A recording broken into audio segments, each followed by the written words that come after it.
Orelsan, le Japon et une armure magique, et non, ce n'est pas un camoulox que je vous propose aujourd'hui, mais bel et bien le synopsis en 3 mots du nouveau projet complètement loufoque du rappeur qui sort ce mercredi au cinéma. Je veux bien entendu vous parler d'Yoroy. Alors film complètement perché, ou bien révolution du cinéma français, c'est ce que je vous propose de découvrir ensemble dans cette critique.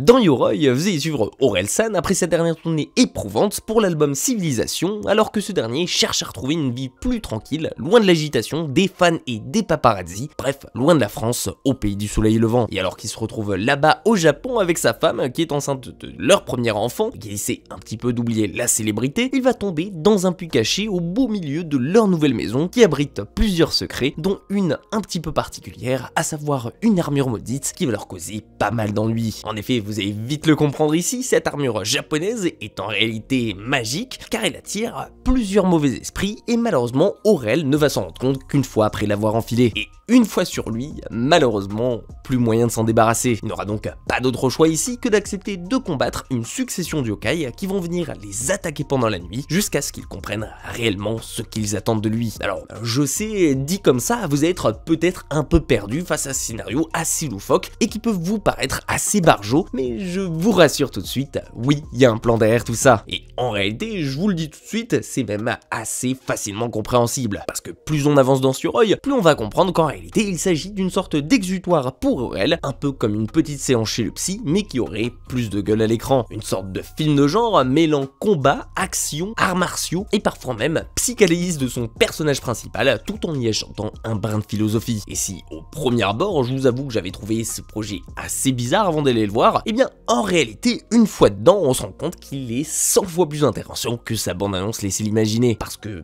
on va pas se mentir ici, plus on va avancer aux côtés d'Orelsan et de sa femme enceinte, et plus on se rendra compte qu'en réalité, ce film, c'est un voyage en introspection au sein de la vie du couple, de ce qu'il traverse, de leurs galères, mais surtout au sein de la tête d'Orelsan, de ce qu'il vit au quotidien, de ses angoisses et de sa dépression liée à la surexposition aux médias, de la célébrité et surtout de son angoisse de devenir parent et de ne pas réussir là-dedans. Bref, je pense que vous l'aurez plutôt vite compris, cette armure qu'il va enfiler ici représente la carapace qu'il s'est forgée pendant plusieurs années pour survivre et pour ne pas céder à son cerveau et à ses idées noires qui tentent souvent de le reprendre et de le faire plonger avec lui. Parce que, comme vous le savez, ce serait bien plus simple de laisser tomber tout ça, de céder à la tentation, de succomber aux sirènes de l'alcool et des cigarettes, bref, de reprendre un petit peu tous les travers qu'il a mis de côté étant plus jeune, et surtout d'abandonner tout ce qu'il a mis 20 ans à construire pour en arriver là. Et c'est là que va se distinguer en quelque sorte justement sur Yoroy du paysage cinématique français, et surtout de tout ce que vous avez pu voir au cinéma cette année, car en étant 100 fois plus explicite que n'importe quelle chanson, tout en proposant un voyage inattendu, perdu entre rêve, illusion et réalité, qui nous propose de plonger au cœur même du cerveau d'Orelsan et de son quotidien, le tout en proposant des combats visuels contre ces démons symbolisés par des yokai japonais, dans un film mêlant action, poésie et musique. Et bien Orelsan surprend les spectateurs et surtout ses fans à tous les niveaux, en nous montrant encore une fois à quel point c'est un artiste à plusieurs casquettes qui nous déçoit rarement. L'humour est omniprésent, un peu de la même manière que dans la série Bloqué pour détendre l'atmosphère face aux sujets plus graves qu'il abordera ici, et la sauce prend même plutôt rapidement, surtout qu'on embarque facilement dans le monde d'Aurel avec sa nonchalance légendaire dont lui seul a le secret. Et je tiens même à applaudir au passage Clara Choi qui incarne ici sa femme Nanako, qui est surtout et bien évidemment la plus crédible dans le duo niveau acting et qui drive le film tout du long de sa présence tout en donnant un peu de piment au scénario. Franchement, je vous l'avoue, j'ai été rapidement embarqué dedans, que ce soit par son scénario inventif qui surprend au premier abord, par l'ambiance japonisante qui au final est bien loin des clichés de bandeurs du Japon qu'on aurait pu craindre ici, ou même côté réalisation, j'ai trouvé que le film se démarquait plutôt bien, surtout pour une première de la part de David Towazuski. Bien sûr, le gars en est pas à son premier coup, et il a travaillé avec Orelsan sur de nombreux clips depuis l'époque du premier album Perdu d'avance, mais pour une première au cinéma,